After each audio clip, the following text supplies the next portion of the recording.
compliment you the entire time. He might be a little fresh. The keystone in the arch of Star Wars. It's a show that I dearly love and admire, so thanks for having me. And you got this hulking, scary dude with a big nose and a perfect hair. I understand. This is a safe space. This is a safe space between you and I and all of your viewers.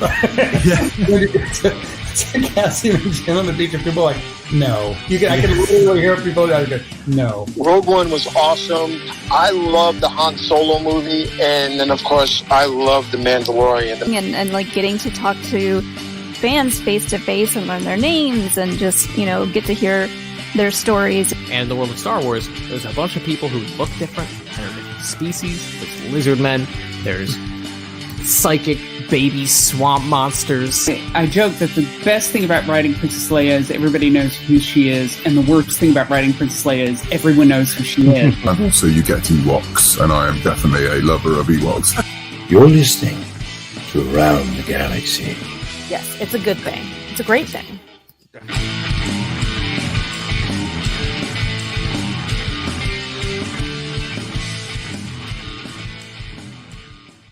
Well, welcome to Around the Galaxy, the Star Wars fan talk show. I am your host, Pete Fletzer, but if you're watching this live, you probably know that because you're a patron. You're hanging out. You've been a part of our family for a while. We've been doing the patron thing for about a year. The show is coming up on its 3-year anniversary. I can't believe it. Thank you so much for being a part of it.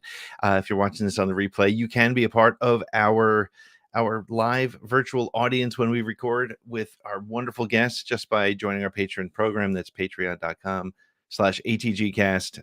And you can get all the info there about it. But as you know, one of the things that I love about doing Around the Galaxy every week is that I get to speak to amazing people who have a different Star Wars story, whether it's Oscar winners, or I can say winners now because we've spoken to 2. We just added our second one this past week. But we've also we speak to actors, and we speak to social media voices, and we speak to commentators and just great people who are authors, actors, whatever. And today I'm really excited to bring you somebody who I've been watching for the last several years, and I know you have too. He is an actor, a comedian, a writer, a producer. He is probably best known, though, to most of the people who listen to me as the guy from ScreenCrush, who does all those amazing recap videos and Easter egg videos and the video essays that dig into the genre content that we absolutely love. So let me bring in our guest, Ryan Arey.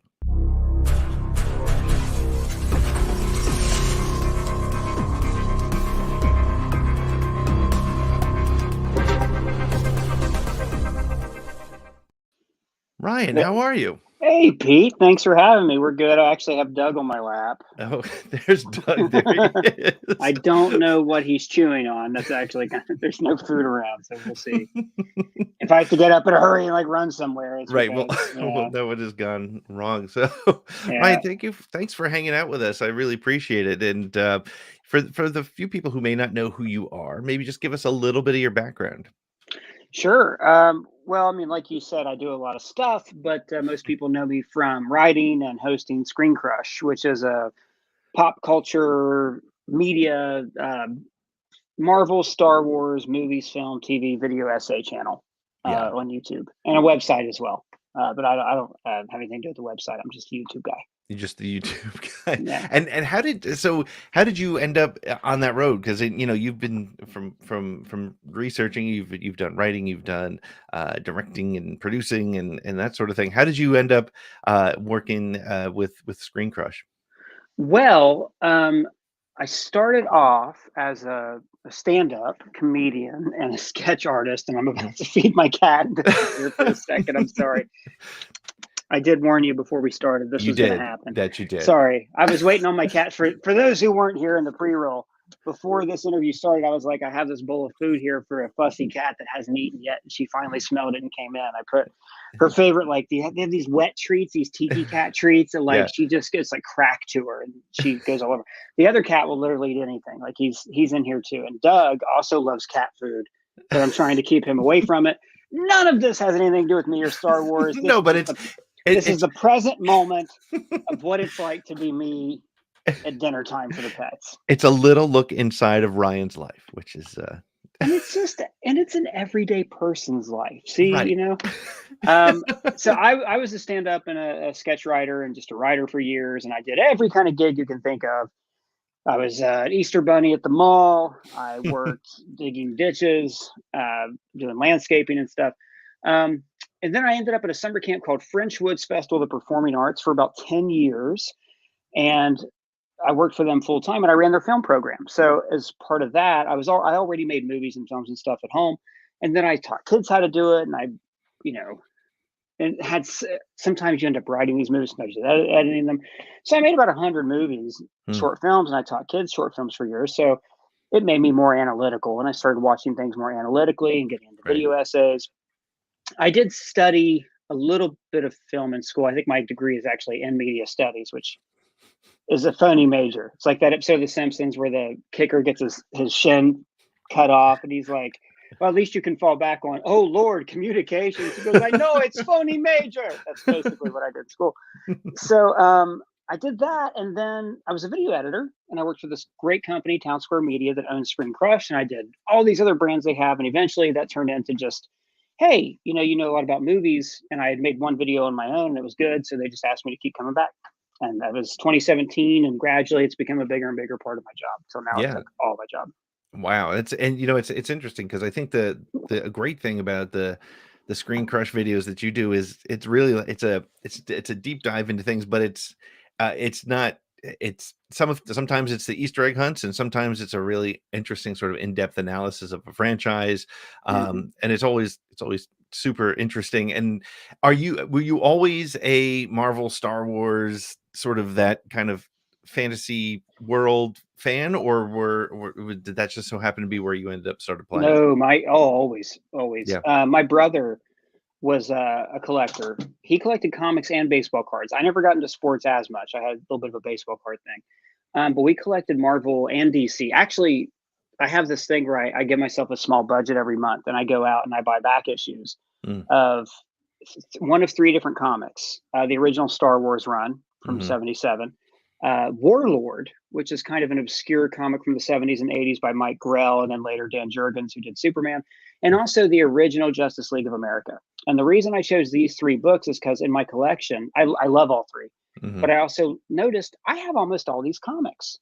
Like I have maybe gaps of a few dozen issues here and there. So I thought, well, shoot, let's do it. So I'll go out and I'll buy like a really old busted copy of Justice League of America number 9 or something. And that's my budget for the month because it's $50. So I still collect comics, not as much as I used to because I don't have the space anymore. But Star Wars, you know, I grew up in the 80s, man. So like one of my favorite memories was always renting a VCR, insisting on renting Return of the Jedi because that was my favorite when I was a kid. Or even the Ewok movie because it had a kid protagonist, and that appealed to me then. Like, waited in line for Phantom Menace tickets, like the whole bit. Like, I'm a lifelong Star Wars fan. Books, novels, old EU. Always love that stuff. So, like, getting to do this for a living, like, break this stuff down and treat it like it's the most serious thing in the world, means that, like, I can't take my job too seriously. There's people out there who have real jobs who are, like, curing cancer and saving lives. And I'm over here obsessing over, like, if the flashbacks in Boba Fett were necessary, like that kind of stuff. Like I am blessed. Yeah. No, and it is pretty wild that there's so much. I mean, I was talking just the other day to one of my guests about how we're at a point where there is so much Star Wars lore. You can study it like a major in college, like a theologist, and totally. And we're at that point. You know, at his. He was saying, I think it was on his Twitter feed, he says, you know, Star Wars is my religion. And we kind of joked about it, but the reality is, you know, people spend that kind of effort and time studying it, and it's not really that far off from where we are. Well, and you know, you brought up the comparison to religion, and when you start talking about Star Wars, obviously, like George Lucas was a pretty well-learned guy. He was in his letters, he knew what he was talking about. So a lot of it is based on Eastern religions. And even, you know, one of my favorite, you know, I said earlier when I was a kid, it was Jedi. And then as I became older, it became Empire.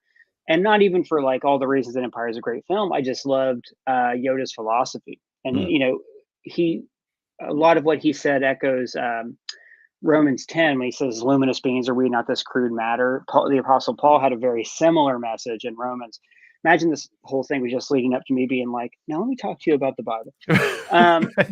But there are parallels there, and there's a reason why that these movies resonate with people. It's familiar and new, and it takes all these aspects of things to just ring true for people of all stripes of life, you know. I mean, it's interesting, and that's kind of where I'm starting to, I've been doing this podcast for 3 years. I've spoken to over 150 amazing people, and I always try to dig into understanding why Star Wars is still here. Why is it still a thing? Why is it 45 years after, the first Star Destroyer flew over our head, and we're still talking about it? We're still obsessed with it. And I think starting to dig into what that is, and it is around this sort of, because it works on different levels, right? It's and you can watch it for any particular reason. You can watch it because you love, wizards and knights and swords, or you can watch it because you love westerns, or you can watch it because you love spaceships. And I think that all, and of course, George built this lore that's now being expanded, of course, by Filoni and Favreau. But so, speaking of that, what was your first Star Wars experience? Do you remember that sort of first aha moment? No, because I was a very small child. Yeah, I've been told that I saw New Hope, the re-release, in utero. So I guess that would have been it. As far as my first Star Wars experience, it would have been obviously like when I was a very small child, like 3-4 years old, and just like, that's why Jedi was my favorite, because it always impressed. Like, Jedi kind of has everything. It's got the creatures, it's got the big explosions, it's got the motorcycle chase, it's got great lightsaber fight at the end, the teddy bears, which I'm sure appealed to me. It's interesting because when you talk about your Star Wars moment, because Star Wars has existed in, every decade of my existence, basically, I can really go through and pick different eras that mean as much to me as they did when I was a kid.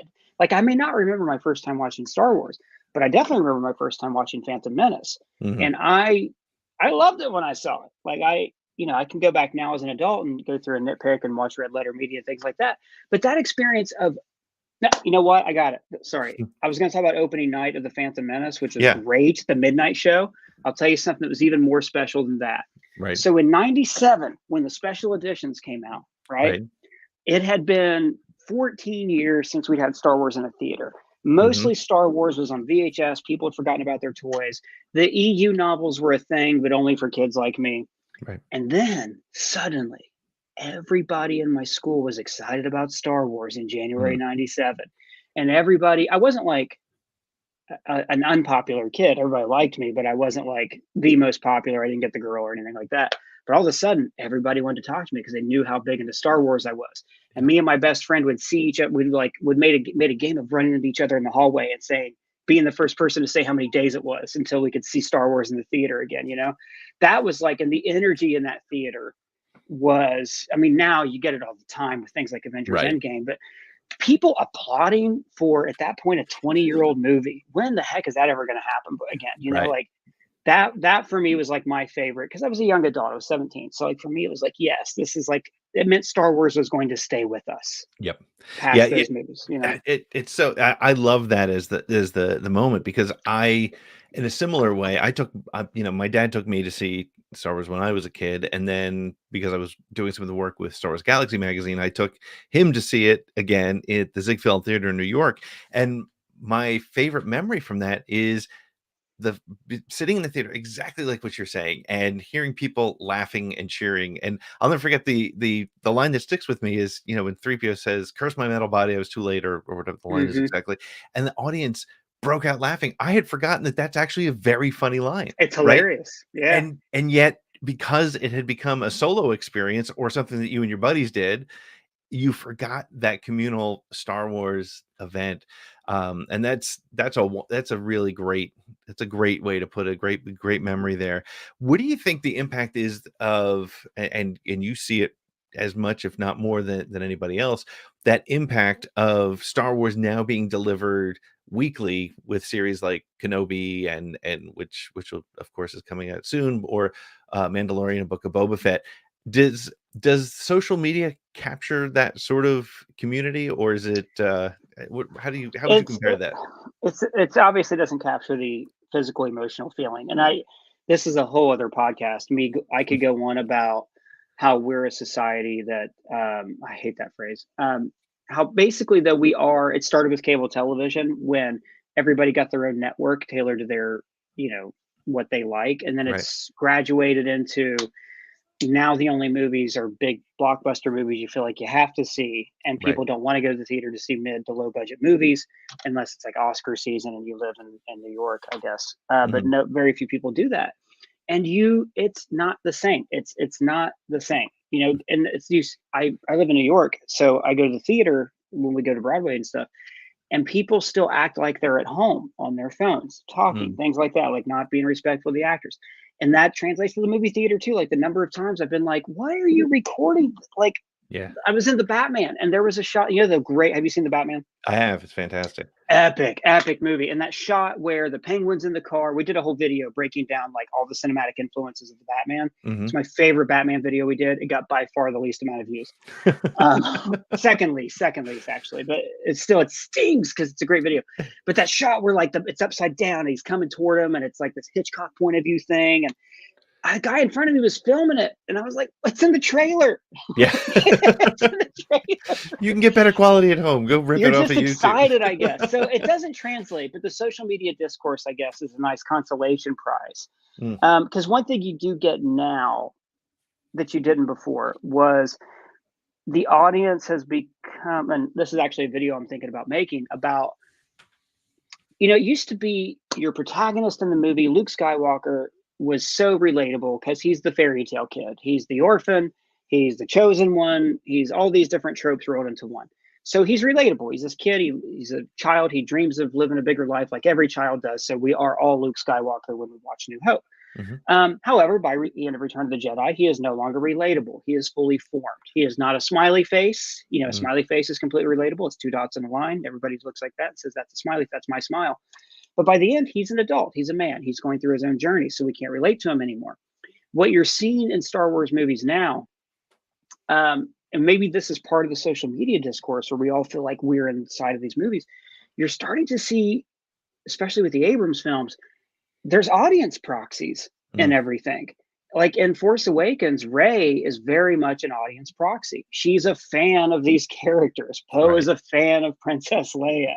People in New Hope weren't like, Obi-Wan Kenobi. I'm such a big fan of Obi-Wan Kenobi. But now, because it's impossible for us to relate to Luke Skywalker, we relate to Rey. And of course, we're Star Wars fans, so Rey has to be a Star Wars fan.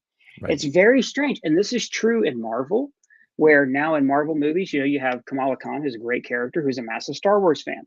People in Marvel movies, regular people, have been fans of Tony Stark and gotten Tony Stark tattoos. It's very strange how we're being inserted into the narrative in a metatextual way. When you kind of stand back and do like that Marshall McLuhan, like the media is the message. To me, it says that we're used to being involved in media because we're on social media and the internet. And we're like, for instance, the first time I saw my name on the internet, I was amazed. I was on a forum or something. I was like, oh my God, I'm on the internet. And now we just expect it. I'm on a different rant. I'm sorry. No, this is great. This is the kind of conversation that I love having, and it's rooted in. It starts in Star Wars and goes from there. So that's fantastic. But it's an interesting point that you're making. Do you think would you call it lazy writing, or do you think it's an expectation? Right? Because, for example, using Rey as the example, my daughter, she's 12 now. Force Awakens came out 17 was it? So she 15. Was 15. She's 15. Holy cow! So she was like sort of prime Star Wars age. She was the age I was when I saw Star Wars, and she, before she even saw a single frame of film, was making her own Rey costume and identifying with Rey. So it worked, but I'm just really interested in what you're saying there, because she's also a social media child, right? Like I drive her, somewhere, and she's looking at her phone. She's making a little Instagram post to post for her friends, and so they're in that world. So is it lazy storytelling? Because I could see it both ways, or is it just sort of adapting to what people expect now? It's a little bit of. I think lazy is a harsh term, because I think with Star Wars, especially with the Disney Star Wars, they're like, we want it to be as much like original trilogy as possible. Like I'm sure they were pushing Abrams in that direction. Part of it is also that these movies are made by fans of Star Wars. So they feel like at every turn they have to pay homage to this or homage to that. instead of reinventing it like Star Wars Visions did, for example. I wouldn't necessarily, I wouldn't use the term lazy, but I would definitely say that at a certain point, and we could talk about the sequel trilogy for hours. At a certain point, we as fans have to say, you know what, that's okay.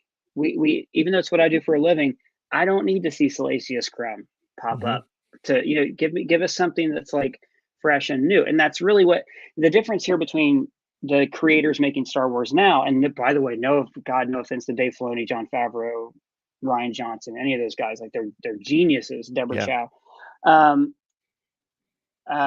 But what you saw with George Lucas was the original fanboy. He was a fan of all these different things. And have you read Paul Hirsch's book? I'm assuming you have. Yes. Yeah. So in that book, he's talking about the first time he saw what Star Wars was, because he was the editor of Star Wars, the original one, and he was compiling. And he was like, in the book, he describes it as it's like every movie you saw as a kid, just sort of like all these stories in one film. Like it made him so excited because it made him feel like a child, which is what George Lucas was doing. But I always go back to familiar and new. That's 100% what Star Wars is supposed to be. It's like, I've seen something like this before. Well, yeah, it's a fairy tale. It says once upon a time at the beginning. So it's contemporary because it's space, or we can all relate to it or feel like it that way. And I just think that now there's an expectation that it's going to be the thing we've known before, because at this point, familiar doesn't mean samurai films from the 50s. It means being more like the Star Wars films that we've seen. Right. So we're kind of in what I would call a nostalgia feedback loop. Where like now they're making Ninja Turtles for kids who grew up on the 2004 reboot of the Ninja Turtles. Like we're in this weird cycle of stuff. But the things they're making, they're not all perfect, but they're pretty great. Like they work. I know people have never seen a frame of Star Wars but love the Mandalorian. So as long as they keep doing that, I think they're golden. Yeah, no, that's a really great point, and it's actually one of the things I wanted to ask you about, because you did I think it was in February, you did how Nolan's Batman saved superhero films. And I think that one of the things from that I wanted to apply here is Star Wars is now being influenced. Whereas Star Wars was the original, we were just sort of talking about it, where Star Wars created this thing that had never been seen before, but was very familiar, right? But they took we saw spaceships that on a massive scale in 2001, but they weren't dynamic, and those sort of things. So, but now, I think, like, for example, I tend to stay away from having my opinion on The Rise of Skywalker because I don't love it, but I know people do, so I'm cool with that. I totally understand it. But it felt to me like, in a way, it felt like a Marvel superhero movie, the way it was shot, the way it was edited, the way it was put together. And that was very different for Star Wars, because it felt to me for the first time that Star Wars was being influenced by the blockbuster versus the other way around. Would you say that might be part of what Star Wars is dealing with right now? Is it's being influenced by what it influenced? I guess it kind of goes to what you were just saying with that circle. I think that's always going to be part of it. And it's the same thing of like, and it's interesting to see it play out in a meta way, because we've seen this play out obviously for centuries. It's how human culture evolves. Right. But if you want to look for more recent examples, you can just look at memes. Somebody uploads a funny picture of their friend, someone puts a caption on it, and then that gets memed to death. And then like someone reinvents the meme by adding in different characters. The memes, and it's not even the right word for them, but that's, I guess, the name we're stuck with. Marshall McLuhan coined memes, but that's a whole other thing. Never mind. So that's media studies major. There it is. See, useless. Now, who would have thought all the stuff I learned about Marshall McLuhan in school would not be as useful as everything I learned reading the Timothy Zahn Thrawn trilogy? So you see the same kind of thing play out, where like just this is in the same way that if you have somebody, a friend that you've had a conversation with a million times, you're going to have shorthand in that conversation. You're going to reference the same thing. You're going to not say the same story because you've heard it a million times. I think that's really healthy. I think it's, one of the reasons I didn't care for Force Awakens, the same reason George Lucas didn't like it. It was the same story. Yeah. You had this great opportunity to give us something new, and instead you chose to go safe and basically take a poo on the prequels, which was incredibly disrespectful. several times in the movie. And then the delicious irony is in Rise of Skywalker, they had to rely on a quote from the prequels to hold up their whole flimsy premise for the film. I love that irony that that J.J. Abrams began Force Awakens by saying, I hope this begins to set things right. Yep. And then he and Chris Terry in an interview were like, well, we didn't know how to bring Palpatine back, but then there was this great quote, Revenge of the Sith. And I was like, you suck. Anyways, sorry. I think the cool thing Star Wars is doing now is TV, because it's going back to the original serials, especially The Mandalorian, which I think the first season of The Mandalorian was so weird because it was unlike any TV show on, because it felt more like an older TV show. It was not like a premium cable, every ending, every episode on a cliffhanger. It felt like everything was self-contained. It felt like a serial, like you could watch episode 7 before episode 5, and it would be fine. That's one thing I think is really fun about Star Wars right now, is that they're doing that. And I think they might, what I would like to see happen, we've done a few videos about this. Star Trek is kind of the original cinematic universe, except they didn't really amp it up. They never really tried to tie Deep Space Nine into what was going on in the next gen films and loop in Voyager and they never did that. They never really cemented that, and I think Star Wars can. Star Wars and Marvel now have this really unique opportunity to really create some cool stories, and I would love to see this. I would love to see Filoni and Favreau finish off, do this whole between the trilogies thing, and make the sequel trilogy better by setting it up, and then, dear God, put us 1,000 years in the future, the same way that the High Republic has put us, a few hundred years in the past. Just take the whole thing and just reinvent it with some hot new kids. You know what I mean? I'd love to see that happen. I think you almost have to, and I think that what I find ironic is the conversation about we got to move away from the Skywalkers, and yet every time Luke shows up in Mando or Book of Boba Fett, that's like everybody's really happy to see it. It's really interesting. But yeah, I do think, to your point too, I think it's because we know this universe. You can give us stories from different parts of this universe at different times or different eras. And how do you think they were able to be successful with one of the things that I find very interesting is going into Mandalorian, for example, and I've said this 1,000 times on the show here. Like when I heard they were doing the Mandalorian, I was like, sounds good, but do I need that? Same thing with Rogue One, same thing with Solo. And I ended up, when it's done, you're like, how did I live without that? I didn't expect Mandalorian to tie directly into the Star Wars story we always knew. Do you think it will continue down that theme, or where do you think that series, as a fan and as sort of an expert in this whole setting, where do you think that the series is going? What's sort of your own thoughts on it? So it's interesting. I think you might end up seeing, I'll optimistically say, 3 phases of the Mandalorian. The first phase is it like Favreau even said this in the gallery episodes. He said, let's go back to the things that influenced George, which they did. It's a Western in space. They totally owned that. They kept just a few things that were familiar. Here's a baby Yoda. Here's a Kowakia monkey lizard on a spigot, things like that. You know what I mean? So here's the bar. Like, people made a big deal out of that bar from remember the bar in New Hope they used to hold up the trash compactor? That made an appearance in Book of Boba Fett. And I was like, yeah, but first it was in Mandalorian episode 2 in the alley. But they did these things really subtle, so in the first season. Second season, they did a neat thing where they brought in hints of the lore. So I don't think you had to have seen Clone Wars and Rebels to care who Bo-Katan was. Right. I think it can almost be like, I don't know, like The Good and the Bad and the Ugly, when they wander into a Civil War battle and they wander out. You don't have to know the stakes of that battle, which is cool, which you also saw in some Kurosawa films. They're like this giant thing going on. The characters don't care. They move on past it. Right. But that's really shaky territory, when you start to do that, because then it's like, well, do I have to do homework to enjoy the show now? What I'm wondering is going to happen in season 3, because the history of Mandalore is confusing as hell. It's the way it kind of was in our collective imaginations before Clone Wars was, they're a race of warriors and they fought Jedi a long time ago, because maybe George Lucas said that in an interview in 1981 or something. Right. So then they made it much deeper and rich and complicated. Like, to really know the history of Mandalore, we made videos just explaining this crap. Yeah.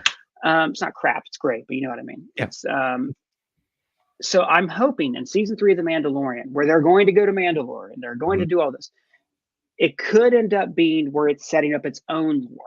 Where, like, if I've been watching this show and I saw those 2 episodes of Book of Boba Fett, I understand he's going to become king of this planet. I don't have to know who, you know, Tar Vizsla was, or Pre Vizsla, or the Moon Concordia, or Darth Maul. I don't have to know any of that. I just know this thing is going to happen here because they're taking all that lore and making it their own.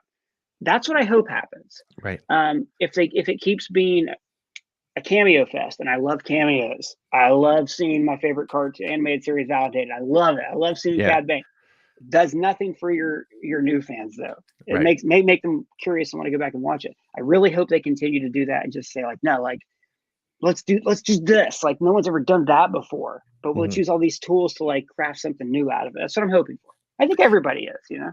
Yeah, no, and I think it's, you know, I use my dad as a reference point all the time. He's 75 years old. He's a genre fan. He got me into all this stuff. And I always think about the episode with Ahsoka when that came on, and his response, you know, I did a little 10-minute video with him and I just talking because I wanted to capture, he had no idea who she was. He was like, yeah, she was pretty cool. She was a Jedi. And I was like, oh, you have no idea. Like, she was Anakin's apprentice and she blah, blah. And like, but the amazing thing, and I think this is really important credit to Filoni and Favreau, is they are putting in Bo-Katan, they are putting in Ahsoka in a way that the average fan can just run with it. As an EU fan, as you mentioned before, what are your thoughts on how they're incorporating this stuff that, you know, a couple of years ago when they said that the EU had become legends, it was like there's this massive sort of groan from the fandom that grew up with that, feeling like they had lost all that information, but now it's coming back in its own ways. I'm going to answer off camera just for a second. No problem. I just got a doorbell. Sorry. Sure. I when they announced that they were making all of the EU legends, I thought it was a great idea. You can't really those stories have been told. What are you gonna, like, you can't make new stories that take place within that canon. And like I said earlier, give everybody homework. Right. You want to tell those stories again. I thought they had to do that. And at the end of the day, they're all made up. I mean, it's okay. You know, there's a great line in Alan Moore's Whatever Happened to the Man of Tomorrow, where he says, this is an imaginary story. The comic book is about Superman, like the death of Superman, the Silver Age era Superman. And he says, this is an imaginary story. But then again, aren't they all? It's okay. You know, like, you didn't like the Star Wars, there's another one, that kind of thing. Yeah, no, I think that's an important, and you know, I've just recently started rewatching some of Rebels and some of Clone Wars, and Ahsoka says there's always some truth in legends, right? So there's that sort of bring it all together, right? So I think that's great. I want to touch briefly on some of your Screen Crush stuff, because I am just wowed by things like your 77 Easter eggs you missed in Moon Knight episode 1 or whatever it is. Thanks. Yeah. And I have to say, as somebody who does a podcast, I love, and people have to admit to it, you're like, watching your stuff sort of educates me as I go into some of these my own conversations, which is fantastic.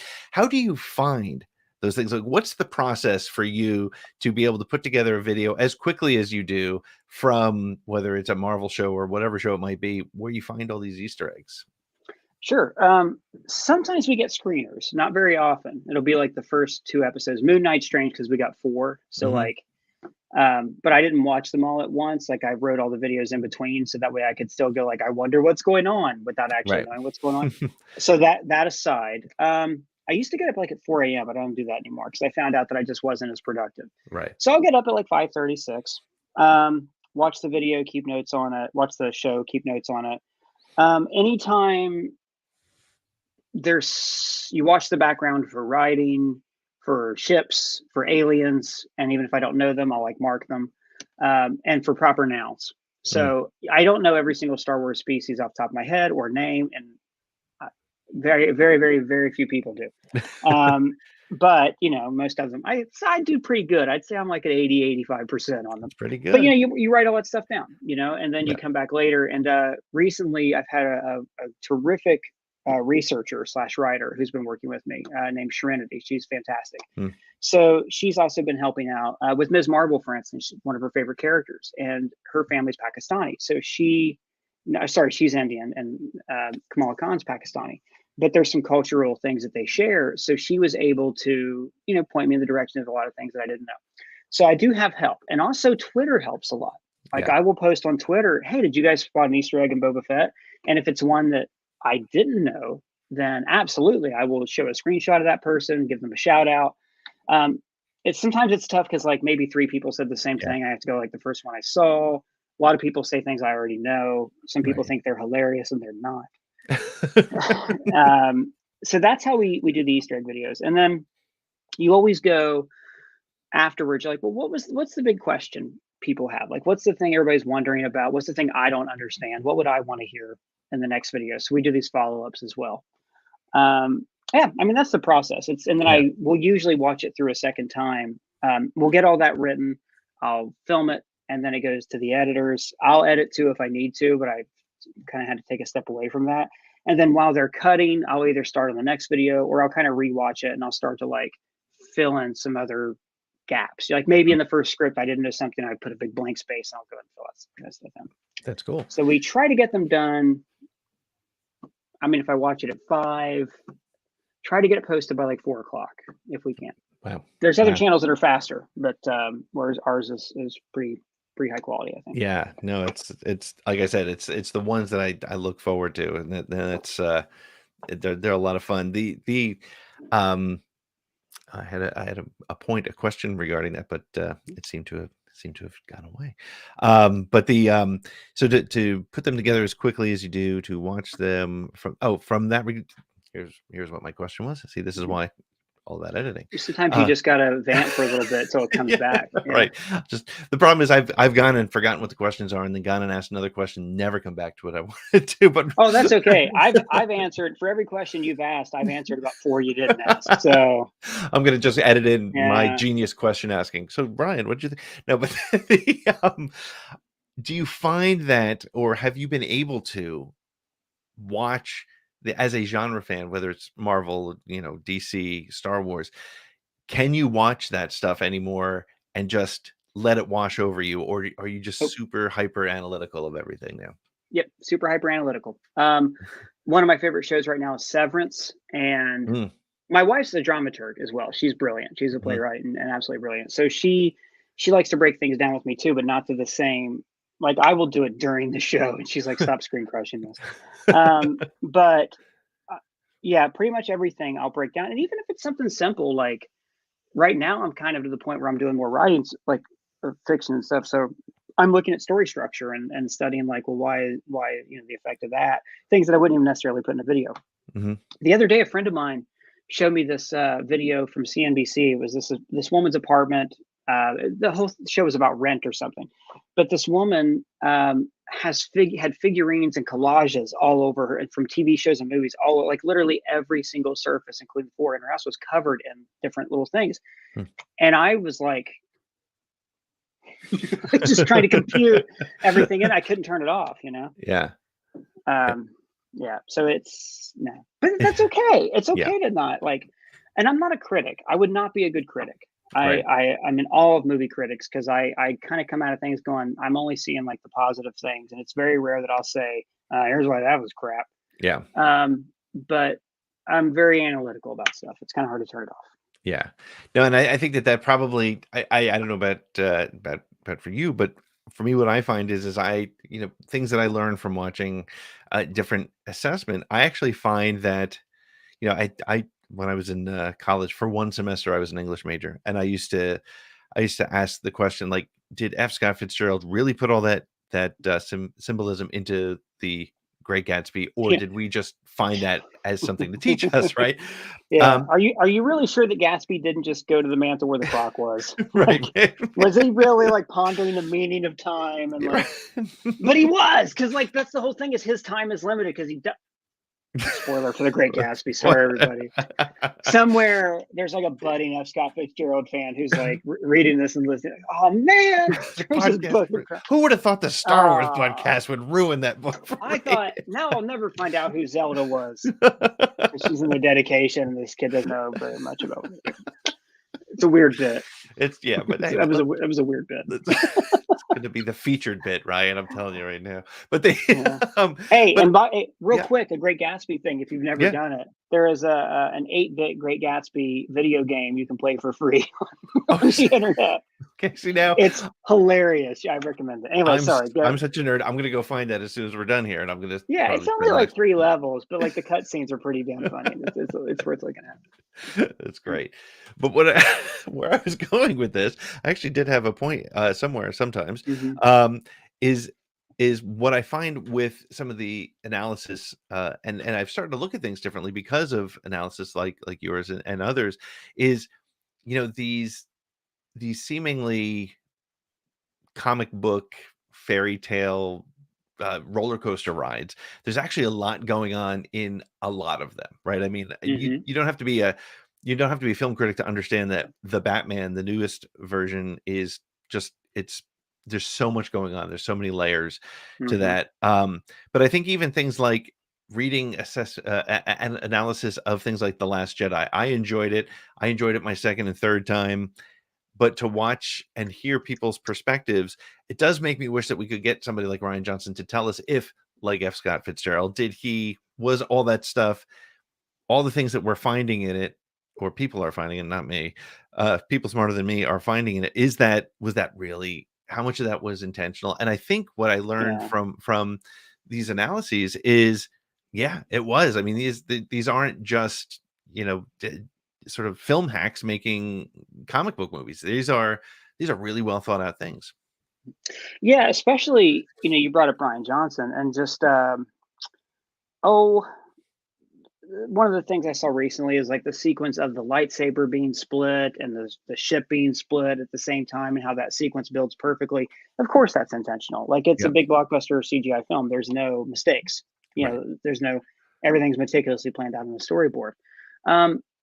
The thing to remember is when you watch a Marvel movie, like I'll throw out, it's awful. I don't even know who wrote Doctor Strange, but Doctor Strange is a brilliant, underrated movie. It's got great themes in there about time, about selfishness, about, appreciating life and its moments. And Steven has the most complete arc of anybody I've seen in a Marvel movie.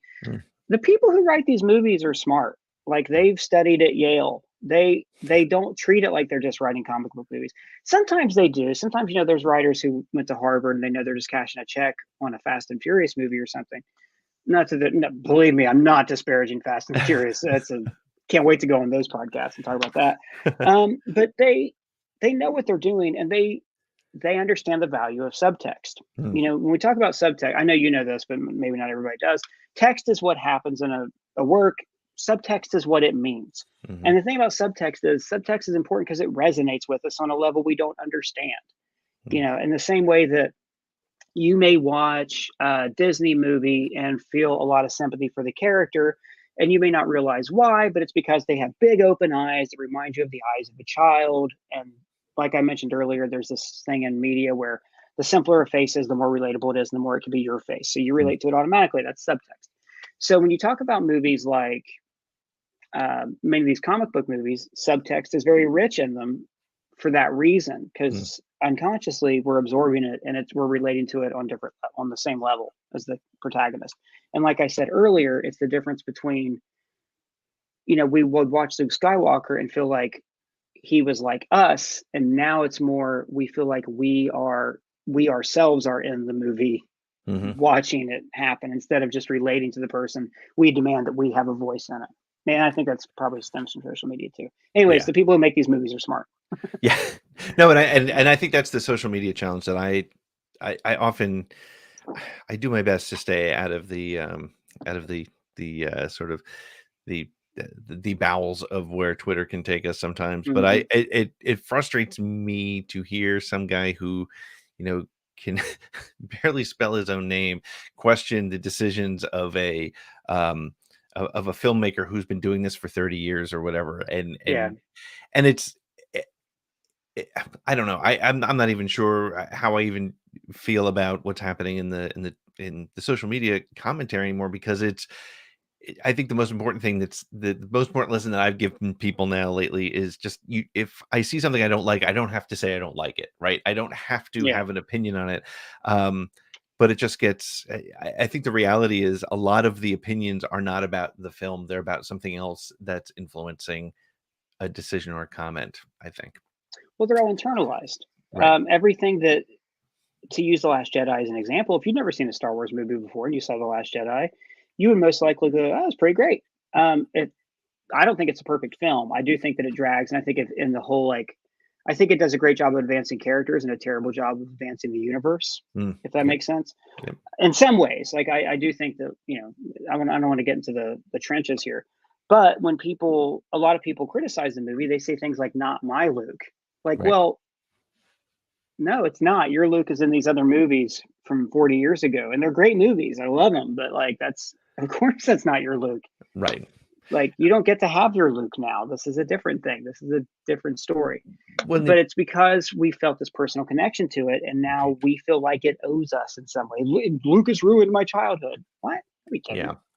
Well, no, and it's interesting too, because the irony is that the people who say that's not my Luke don't recognize that actually that movie is about them losing their idols, right? Or not being, and that's why I think that movie works so well. And I've said it before. I walked out of that movie thinking it was both the best and the worst Star Wars movie I'd ever seen, and then it grew on me as a story. But interestingly, it's interesting that you say that it doesn't advance the lore, because that's, I haven't thought of it that way. Whereas the reason I always say I think The Empire Strikes Back is the most important Star Wars movie is because it was the first thing that started to move the lore, right? We saw what force powers were. We started to hear more about the Jedi and this whole universe that we were playing in. So without Empire, you don't get to advance the story. And it's really interesting because I think you're right. I think it advanced Rey, it advanced Kylo Ren. and Kylo Ren. Yeah. But it didn't give us more about, it did it without giving us more First Order or more about this epic battle that's happening around the galaxy. Yeah. It was a very personal story. Yeah. And I think that was different for Star Wars. And it was, and I have no problem with that necessarily. Sure. It took place over a very short period of time. I think that's the weird thing about Star Wars. Like, Empire probably takes place over weeks because they're like in sublight, it seems like it's very little time. And it's a great character movie. Like, Rian Johnson looked at those characters J.J. Abrams and Lawrence Kasdan created and said, wow, I want to know what happens next to them. And he saw that their arcs were not complete in Force Awakens and really thought, how do I resolve these character arcs? The problem is, in movies, it's not like a novel. You have to double fist it. You have to be advancing the action part of the story while also advancing the character. And like, people didn't like what happened to Poe in it. And I loved what happened to Poe's character. Poe had nothing to do except to keep his hands in his pockets and grumble. And again, I kind of love it. I kind of love that it was like, screw you, we're doing this. Like, I loved it. Like, it was taking a chance on that. But I also look at it and go, of course people didn't like that. Of course they didn't like. He didn't do anything. And like Finn and Rose, who was my favorite character in the movie, by the way. Rose, that was the one thing about that movie's discourse. I was like, you're all wrong. Rose is great. She is the heart of the movie. She's the only person in this movie. We know the exact reason she's fighting. She's your proxy. She's your audience proxy. She's your Luke Skywalker of the story. But you look at their story, and I understand the movie is about failure and it's about overcoming failure. And I tell all my students, like, I will never steal your mistakes from you. You only learn through failure. But the fact it's failure and it accomplishes nothing except for internal character growth. Right. That's a hard pill to swallow for a movie-going audience. 100%. I'll watch it right now, though. Yeah, no, and it's. I think that it's funny. I say it's one of my favorite Star Wars stories, but it's a very. I don't watch it when I'm in a Star Wars mood because it's not the rollicking sci-fi action adventure, but it's a great story, and I think that and of course it hit at a time when the world was in a different place, and it was the beginning of socio-political things happening that people applied to it. And so there was just a lot going on. That movie was going to have a challenge no matter what direction it went in. So, yeah. And everybody just has these preconceived notions about Star Wars, and Star Wars fans are terrible, which is also part of the problem. And I count myself among them. Like, I feel bad for anyone who ever brings up Force Awakens in my presence, or not Force Awakens, Rise of Skywalker. I'm insufferable. Yeah. That's it. That's just like, sorry. Yeah, then I should my wife, who's downstairs, to let her know that I shut the door here so she can make sounds if she's being quiet for me. Sorry. Oh, no problem. You were saying. Yeah, I was saying something. I don't know what I was saying, but that's fine. No, it's all good. Really, I think yeah, we're keeping this show hot for the people back home. No, look, and I don't, we don't have to get into the weeds on Rise of Skywalker, but like, I hate the movie. I hate every frame of it. I hate how great the technical aspects and how great the actors are in it and some of the performances. I don't hate everything about it. Like, obviously the Kylo Ray stuff is the only thing the filmmakers cared about. But like, what a waste. Yeah, what a bummer. It's just a bummer of a movie. It's the first Star Wars movie I ever saw where I realized I was watching a movie and not a story. Yeah, no, that's a great way to put it. And I say my perspective on it, similar to yours, is I feel like it was wasted opportunity, right? And it was, yeah. And so, but my favorite Rise of Skywalker story though is my daughter and I went with a friend of ours. And it was our own little Homer Simpson moment. We're walking out of the theater. There's a line of people waiting to go in. And my daughter goes, "So wait a minute. How is she Palpatine's granddaughter?" I was like, "Oh my God." And you know what? Great question. The right question, but not with people waiting in line. I walked out of Man of Steel screaming in the parking lot at the top of my lungs, "Superman doesn't kill." Yeah. I still owe my wife an apology for that. I really made an ass of myself. Look, I've made a lot of videos about how much I hate Rise of Skywalker. One where like I talked to a puppet of J.J. Abrams, which I'm not even going to lie was therapy for me to like talk to a puppet and try to explain why the movie was bad to J.J. Abrams and why his choices were wrong. One of my favorite Star Wars videos we've ever done. You mentioned the Easter egg videos. And those are great. Those always get a lot of hits because they're current and they're the thing people are talking about. But sometimes we'll end up getting more hits on our video essays, which are a lot longer. They're more in depth. They take a lot longer. There's more care. And we did one video essay that at the time, it didn't get very many views, but sometimes it's weird. These will just take off. And the video focused on what I thought were the three most crucial scenes in Star Wars, 3 lightsaber fights, one from each trilogy. And oddly enough, they were each embodied by a different element. And each one of these was like a turning point in Star Wars that like were seismic shifts. They were, do you want to try to guess what they were? I'm going to try to guess. I'll say from the original trilogy, it has to be Vader and Luke and Empire. Yes. Okay.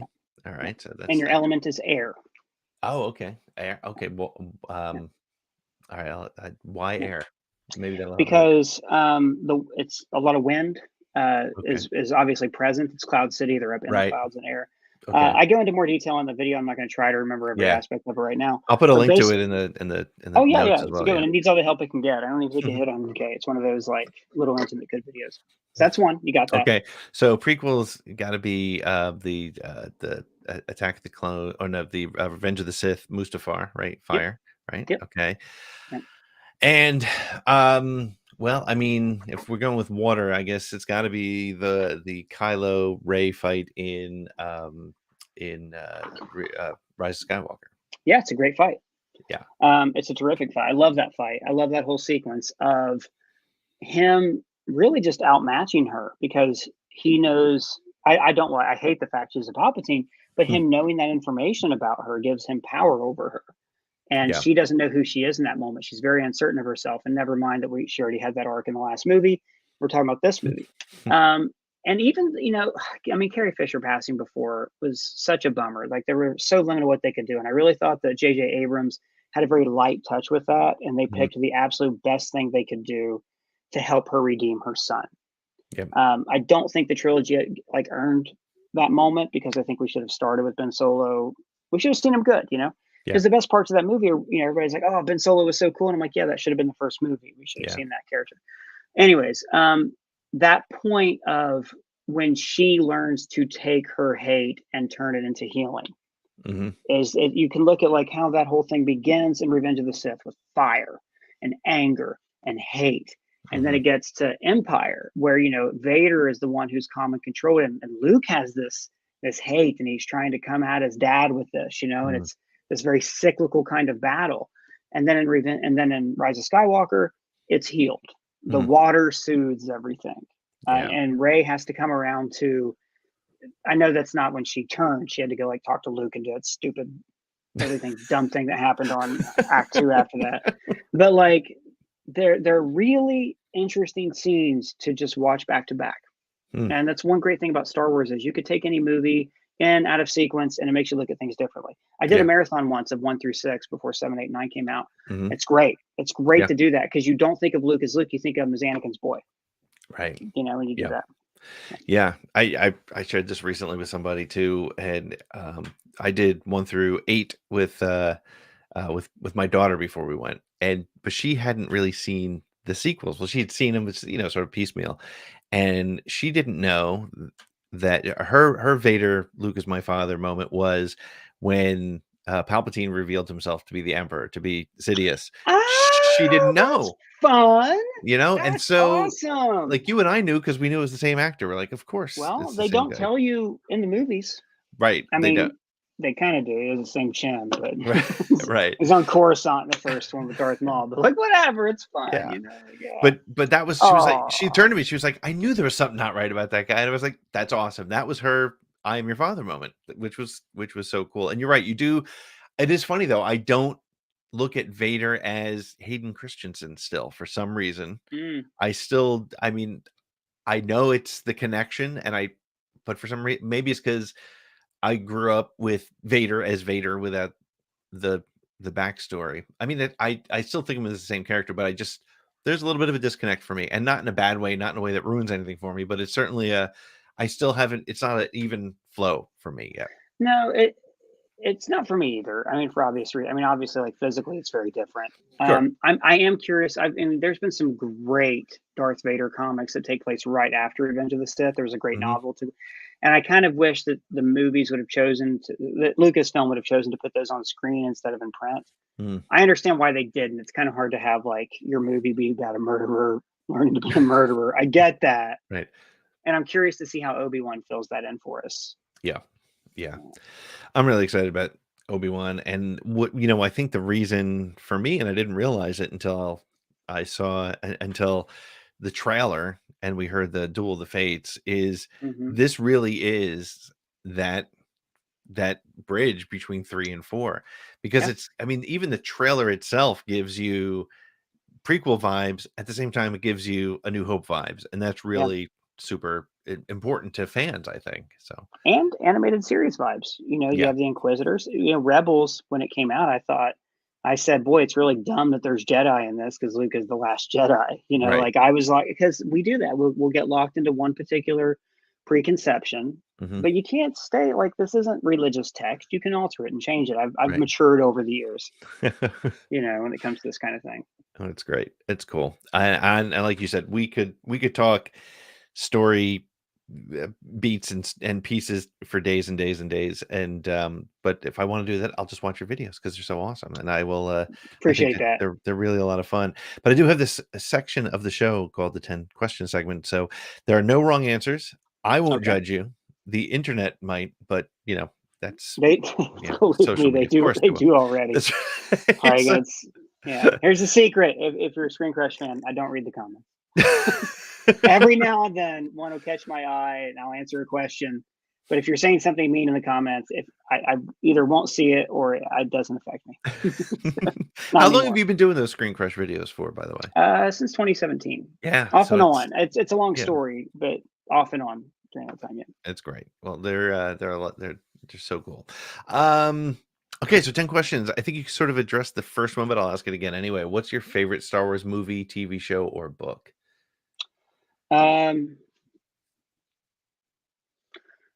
Well, I'll answer all three. Movie's gonna have to be Empire. It just is. Like it has to be Empire Strikes Back. Book. There's some great ones out there. You know what my favorite book is, right, of the more recent era, is Claudia Gray's Bloodline. I love that book. I think that should have been on screen. I absolutely love that. That's all the things we should have seen in the movies. TV show Clone Wars. Clone Wars, yeah. I was late to Clone Wars because I think it was the whole Cartoon Network piece of it. And after honestly seeing the Clone Wars movie, I was like, I don't know if I. It's bad, yeah.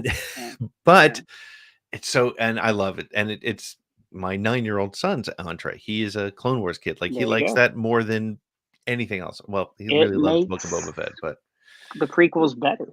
It does. It does. The same way the Mandalorian's about to make the sequel trilogy better. 100%. 100%. So awesome. What's your favorite non-Star Wars movie? That's a tough question. So maybe sort of which one would you, pull off the shelf? You have a Saturday afternoon. What are you going to watch? Network.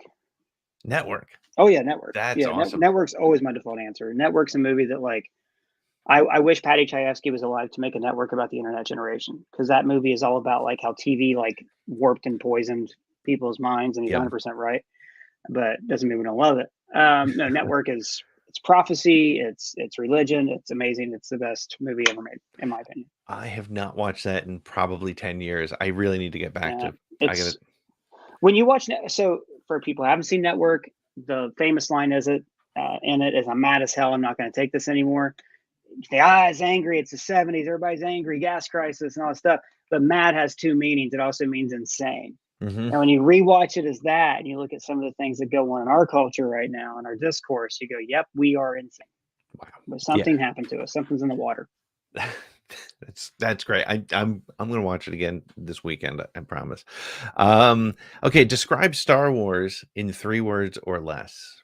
Familiar and new. Yeah, you said that at the top, and I think that I say it a lot. Yeah. I say it in a lot of videos. It's the key to success of anything you ever make. If you want it to be a hit, familiar and new. And you were referencing before sort of that cameo of the week kind of culture, and I think that's I think it's been done pretty well so far, and I'm curious to see, as you mentioned, where does that go, and how much because I think the way I look at that is in the familiar and new, and I think it means something different now because of the 40 years of content we have. It is nice to see Mount Tantus at the end of the Bad Batch, and those of us that read the books from the 90s are like, I know what that is, I know what's coming there, but my son doesn't care. He loves the Bad Batch. So but tell me the story. I don't know Mount Tantus, and you can tell me, or I'm gonna have to Google it right now. I'm embarrassed. So but that's one of the things that makes me good at my job. I always say, I don't pretend like I know everything. I always say, oh my God, I love to learn. I'll let you pull it up there, see if you recall it. Oh, Mount Tantus. Okay, yeah. Okay, so when did the mountain that's got the base in at it, the very where end, they see the soldier? Yep. Yes. Okay. Now they don't say it. The only reason we knew it was because they placed some artwork on StarWars.com. I think that's where it was, and it says it in the little identification in the corner, Mount Tantus. Yes, and we did put this in our video, but I forgot. It's where Thrawn, in the Last Command, it's the last battle with Luke Skywalker and Jorah Cabal. Yeah. I just forgot the name of it. We did have that in our video, I believe. That's right. But a fan on Twitter said that, and that's an example of, if they say the name, I can Google it, but if you don't, then it's just lost. Right. But it's so cool that those things are coming back now, right? In their own sort of, there's always truth to legend, right? So awesome. Yeah. What's your favorite Star Wars sound effect? I would normally by default just say a lightsaber ignition, and it's not a Star Wars sound effect, but the Wilhelm scream always gets me. It's one of those things, like you talk about noticing things. I always notice a Wilhelm. It's always funny. It undercuts, it's in Titanic in a really dramatic moment. Yep. And it totally undercuts the scene if you know what it is, Yeah, every time it definitely pulls you out, but you're like, but I know why, so it's okay. So it's just such a dumb, I like to picture that guy in the booth, okay, could you give us one that's a little nailing it? Did they know when it happened that was the one? Were there others? Give us another one. Can you give us another one, Wilhelm? Can you give us another one? What's his name actually, Wilhelm? I don't know. I'm wondering why why is there not a Netflix documentary about the Wilhelm scream yet? That needs to happen. Who's your favorite droid? Oh, R2.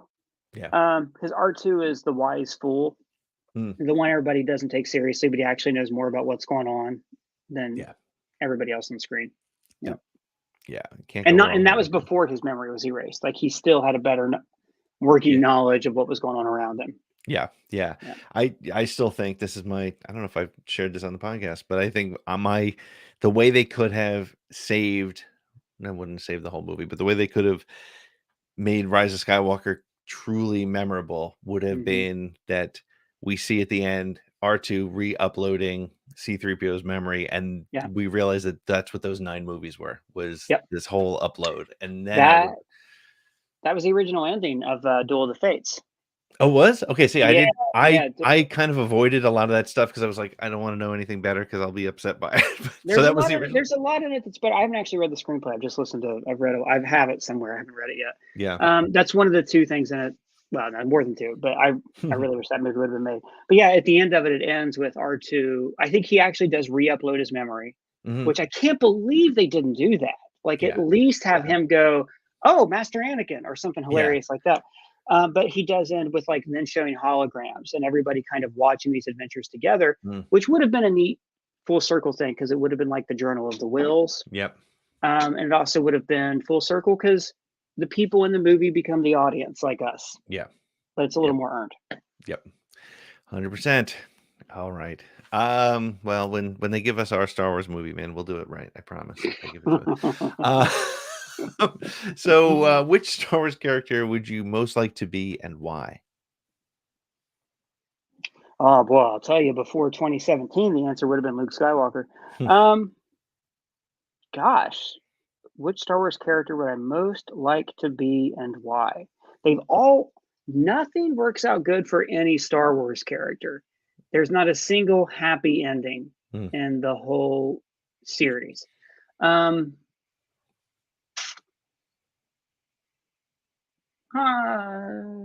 Okay, so if I can ignore how they end, if I can just like go to their heyday, Luke Skywalker. Yeah. Why not? You think like you've saved the galaxy, you're going to go start this new Jedi thing. I know he had a lot of uncertainty, but that's like got to be the happiest anyone's ever. He's going to train his nephew. Yep. Yeah. This is going to be great. Yeah. It's a very generic answer, but it's still true. No, it's fine. I mean, you're right. If you do think about everybody's ending, like nobody had a good. I mean, it's when people ask me that, I usually say Wedge Antilles. But if you read the books, he was Snap Wexley's stepfather or something, and Snap dies. That's right. Snap dies. So everybody just gets it sort of stabbed somewhere. Well, I don't know. Maybe he lost Nora too. We don't know. That's right. We don't know what happened with Nora. Yeah. See, Chewbacca had a really sad story. He not only like lost Han, but he like helped raise this kid and watched the kid kill his best friend. There was a cartoon somebody made of like Chewbacca like bouncing baby Ben on his knee. Oh my god! To that scene. Oh jeez. Yeah. Yikes. What is your favorite Star Wars collectible? Oh, that's a good question. I have right here from Galaxy's Edge. I've got my first lightsaber. I'm going to get another one someday. So this is obviously really special because it was a present. It was expensive. My wife got it for me for my 40th, so like that means a lot to me. For just like the sake of hilariousness, that one of C-3PO lying backward, it's a tape dispenser that comes out of his crotch. I will never not find that funny. Yeah, that's on the list. I wonder if I have anything else that I really value. I've got so many. I mean, for me, it's my lightsaber. Yeah, 100%. Yeah, that's cool. If you could own any spaceship or vehicle in the Star Wars universe, what would it be? It'd be the Millennium Falcon, but not because it is super cool and everything, but it's also because it just seems like a great ship to live on. It's spacious. It's almost like you get your own little, universe there. It's fast. I don't even think the shape of it is an advantage. It doesn't seem like in atmosphere it would be that good of a ship to pilot. Like it's very, off on sides. Right. But it just seems like for like long space travel across the galaxy, 100%, that's a ship you want. Would you go with the Lando version or the Han Solo version? And the Lando version because it still had the escape pod. True. Very good. That's a good reason. Not because it was cleaner and better, but it just No. It's ready. Yeah, aesthetically, obviously, like I prefer the original because that's my era. But yeah, Right. That's cool. Good. I like it. What's your favorite Star Wars moment? when Yoda raises the X-wing, just the lessons there. You know, I think he does the luminous being speech right before that. But like, I just think there's a lot of humanism in that moment where, like, you know, we're just skin and feet. You know, we're just like sacks of water that smile. We're human beings are. At the end of the day, we're just matter, energy, like everything else. And that if we remember that, and that we're the same as everybody else, the world would be a better place. So Yoda has this very detached perspective about humanity because he kind of sees us for what we are. You know, we're luminous. We're not just meat bags. That's one thing about the prequels, and always, we even did a video called Yoda Was Wrong to point out all of his mistakes. That's kind of a shame that, like, you know, too much knowledge of like how things occurred kind of destroys some of those beautiful moments. Not really, but it does make you go, well, yeah, Yoda, but you're the one who. Why didn't you think of that 30 years ago? You could have explained that better to Anakin. We'd all be better off right now, you know. That's cool. What's your favorite Star Wars moment? That's a good question. I think my favorite Star Wars moment is probably, I think it's probably in Empire when it's just, and not for any reason other than it's just, I don't even know what the reason is off the top of my head, but I always, when I think of Star Wars, a scene, I tend to think of the scene where Vader and Luke are fighting in Cloud City, and he's throwing things at him, and Luke is just struggling to just stay in this battle. And I think it's because it's that moment where he knows he's in over his head. He was rushed to do the thing they said not to do, and this is what they were warning him against. And because he gained confidence in the carbon freeze chamber, he did all right there. He tricked him by falling in and jumping out. But that moment, you know that our hero he's not going to get out of this. And just, I think we've all been in that situation where we're like, yeah, I should have listened because this is not especially when you're 20 years old. Yes.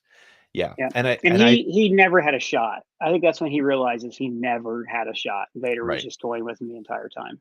And that's the great thing about Luke. And as you were saying before, and I love that thought, and I hadn't thought of it that way too much, is that, yeah, we could definitely identify with him until Jedi, because you know, at that point, yeah, we've all been that sort of, you know, I can say to my friends, I blew up the Death Star. I can do anything. Right. And whatever your own personal Death Star is, you know, like your band opened for Kings of Leon, whatever it is, like that made you feel like you were on top of the world. But very few of us have like redeemed our father from evil by a dark wizard on a space station. Like it's great. I mean, you're in the castle and you're slaying the dragon and the evil king. It's a fairy tale thing, but like it's not relatable at that point. Correct. It never is, which is why when the hero comes home in the hero's journey, it's why when the hero returns, they are changed. Yes. And they never truly come home. Yep. Nobody's ever asked me what my favorite moment was, and now I know what it was. It's cool. And the last question is, what is your go-to Star Wars quote? Not necessarily the one you live your life by, but the one that you say more than anything. It totally depends on certain circumstances. So if I'm eating onion rings, I will always hold up an onion ring and say, "Look, sir, droids." If a bouncer asks for my ID, or not my ID, my friend's ID, I will.